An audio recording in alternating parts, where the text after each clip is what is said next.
So this is our video. This is Joseph, aka Bean Power, aka Turtle. Yeah. We stuck to Turtle, right? Yeah. Nothing extra on there? No. Joseph. This is Majestic Pancho, Hawaiian Punch. Pancholandia. Pancholandia. The Punch Mode. Pancho. And I'm Mark. Hi. This is our first video. We're doing it because we watch a lot of YouTube, we watch a lot of videos, a lot of content on different types of media, like video games, movies, all that stuff, and we figured we might as well put our own opinions out there since we watch a lot of other people's opinions out there. So this is our idea, our first video, and our first video is going to be a list. Our 10 favorite films. Well, I hope it's 10, because somebody over here came up with 16. These two had time to do it. I was at work, like, figuring out what to say. Shut up, I work. Yeah, we're going to do our top 10 favorite movies of all time, which was really hard. I mean, as you can see, Mark has yes, this is my whole case of my collection right here. Movies. I'm very proud of it. It's kind of mediocre compared to other collections. Yeah, as soon as I threw this idea out there, I started thinking about it, and it was horrible. It was a terrible idea. I got all kinds of anxiety. I'm getting this. It didn't help that I was watching some shitty ass movie. Which we'll get into one of these days. That's true. No, I want to do a movie on 47 meters down. Oh, I thought you were talking about Douche. No, I was talking about that movie. Oh. That movie. I never synced it. Trash. You have it for free on Prime. What are you talking about? Well, there you Oh, go. it's on Prime? It's on Prime. Oh. That's the review. There. That's the review. All right, who wants to start the list? Nominations. Millennials wrote it on their phones. I wrote it in a notepad. Well, like I said, I didn't have time. Start with number 10. Number 10? Oh, you didn't number it, did you? I did. Oh my god. Alright, so my number 10 is going to be Gone Girl. Ooh, that's a good one. That's a good one. It's a real good one. I did read the book, and then the movie is also pretty good as well. Very crazy. Shit makes you think that it could happen. Yeah. But yeah, Gone Girls would be my number 10. Very accurate too. Very accurate to the book. That was really good. Really good choice. I didn't even think about it. But I wouldn't put it in my top 10. Well, I mean, I didn't have time, but Wow, so it's not worth your top 10? well, it is. Oh my I actually liked it. Oh my god. Your turn, Pancho. Oh, so we're all starting from the last one? Yeah. Okay. Well, that's fucked, because I have 16. Okay. Alright, so my top 10. Actually, no, I'm going to replace the 10th one. So my last one, 10, would be War of the Worlds for me. Okay. Ooh. Yeah. Some Tom Cruise in there. I was going to do Mission Impossible, but that's already, 7 movies? So I was like, I'm just going to leave those out. No, You just pick one out of all of them. No. They're all great. I mean, there's some better than others. I don't know. I feel like I haven't heard much about that movie. Yeah, not really. So I felt like I should have thrown that one. That came out like forever ago.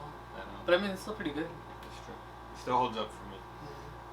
So that's my. Yeah, Yeah, so that's my number 10. So what's your number 10? Oh, my number 10, it's all out of order. I know, mine is all out of order too. I had some honorable mentions in here too, which was actually John Wick, Batman v Superman, was an honorable mention, and The Crow, that's another one. But I base these movies off of, like, if I'm going to watch them, do I have an issue with anything in the movie? Can I just pop it in and just watch it all completely? I can't really do that with The Crow because the ending kind of, it's whatever. But it's a great movie. I love that movie. My number 10 is The Terminator, because I grew up with action movies like Arnold Schwarzenegger's movies, and The Terminator is my favorite out of all of his movies. Which one though? The first one. Okay. Number 2 is like super actiony. Number 1 though, really good, love it. Never gonna forget it. It's one of my favorite movies out of all of those. And then yeah, that's my number 10. My number 9 is going to be A Quiet Place. I picked that one. I picked that one just because it's a movie. I don't think we've ever seen like a movie like that, where it's very sound driven. Yeah. Scare the shit out of me. Yeah, like it scares the shit out of you just to think like what's gonna happen next, and the fact that they don't even talk, it's just pure sound. It's another level of intensity, pretty much. And we saw that in Dolby. It was a Yeah. horrible decision. Oh yeah, I know. Horrible decision. It was very good though. Very good. Yeah, it was. Oh, wow. That was actually one of my honorable mentions. That's my number 12. I was gonna put it in there too. But my number 9th, it's gonna be Crawl. That Ooh. That was a great movie. I love that one. Hands down. One of my favorites from what? Was it last year? That it came Yeah, out? it was last year. Last year, right? Yeah, that was a good movie. Pure Anxiety City, that one? Yeah. I Edge know. on your seat. It was good. It was good. They earned so many points though by making that. It's great. My number 9 is The Fly, and I picked The Fly because I'm a huge horror fan, huge Classic. horror geek. It's a classic, body horror, all that good shit. As you can It's, tell from I don't That think is they true. can see it. Oh, the mask. I thought you were Yeah, talking they about can. the movies. no, the Yeah, you mask. can see I it. thought you were talking about the movies. I was like, they can't see all of. But yeah, The Fly. I grew up with it, and that's why it's in my top 10. It's a movie I don't really hear a lot about aside from like horror circles, but I love that movie. I love what's his name? What's his name? The guy from Jurassic Park. Yeah, Uh, it's like Seth. something Goldblum. Jeff Goldblum. Goldblum. There we go. Jeff Goldblum. I feel so terrible. I forgot his name, but love that guy. Awkward as shit in that whole movie, as he is in the rest of his movies. But yeah, And in real life. yeah, in real life. My number 8 is going to be Brightburn. Ooh, that's It's a very Underrated. underrated movie. I wouldn't say it's like a scary movie. It's more like a thriller. Definitely an interesting take on the superhero kind of movie, where the superhero turns evil. In this case, it's kind of a version of Superman. Yeah. It was a really good movie. I like how they showed the deaths. Like, I thought that was pretty crazy. I've seen that heat vision death like so many times already. Yeah. So many times. They have that in the Boys show. That was pretty Woo! cool. Never gets old. A long shot. I don't think they'll make a second one with him older. That's Well, I mean, I hope they'll make a movie like that, but with different characters. So, like, a evil version of... Oh, like at the end? Yeah. Because at the end they had the other ones? That'd be cool. For my 8th one, it's Pan's Labyrinth. That one. Ooh. Oh, that's a really good one. I thought about this one long and hard. I bought the movie and I didn't even open it, but I still have to watch it again. But I haven't seen it though. But it's really good. I literally just watched that one a few weeks ago. I mean, definitely Labyrinth. Guillermo del Toro is a mastermind at what he does. Yeah. Yeah, he is. Oh, 8. 8 is one that I did not think I was going to put on my top 10. It's not one that I thought would ever be on my top 10. But the more I kind of analyze my films back there, it's kind of like, it kind of should be in there, which is Scream.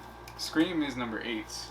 And I put Scream on there because I was thinking about it, and out of all the major horror franchise of serial killers, the only one that I really think, the only other one, there's another one in here, of course, these two probably know what it is, but that one I think it's more impactful than Freddy or Jason or Leatherface, because it kind of changed how horror movies were going to go from like 90s onward, and the first one's the best one, for sure.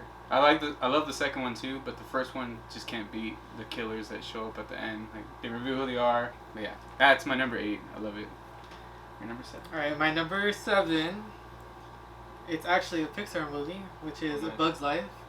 I think out of all the Pixar movies, like, this one's kind of like a little under there, like under the radar.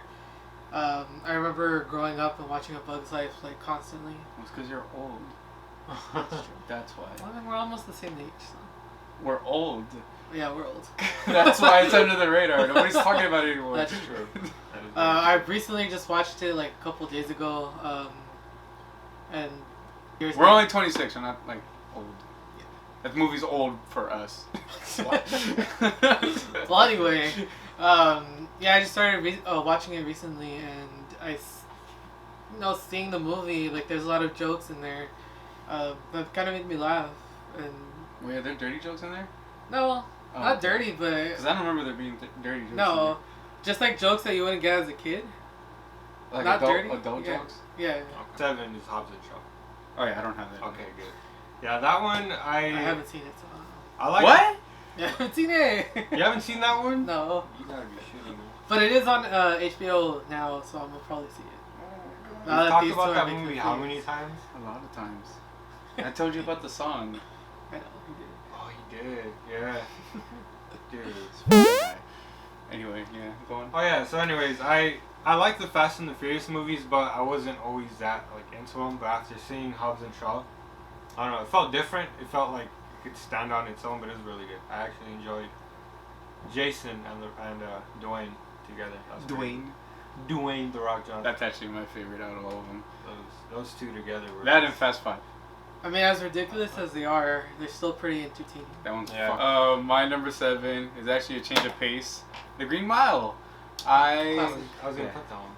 It's a classic. That was a good one, yeah. I love that movie. I think that's probably the first drama movie I watched older that actually made me tear up a bit.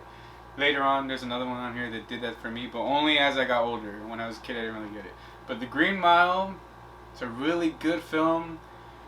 A Stephen King book, which surprised me, but as I read more Stephen King books and watched that movie, I realized it's pretty dark, so yeah, Stephen King.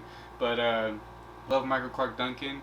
Tom Hanks, of course, is a legend. Yeah, that's a damn good flick. Pulls on the heartstrings. It's really bad. Go on. Alright, so I've seen this movie a lot, and I'm pretty sure you've seen it a lot, and then you haven't seen it yet. Suspiria? Oh no. I was gonna put that on there. I was literally gonna put it on there. So Suspiria, if you guys haven't seen it, it's pretty much how would you describe it? It's like a tale of like a witch. It's long. Very long. But it's almost 3 hours. Yeah.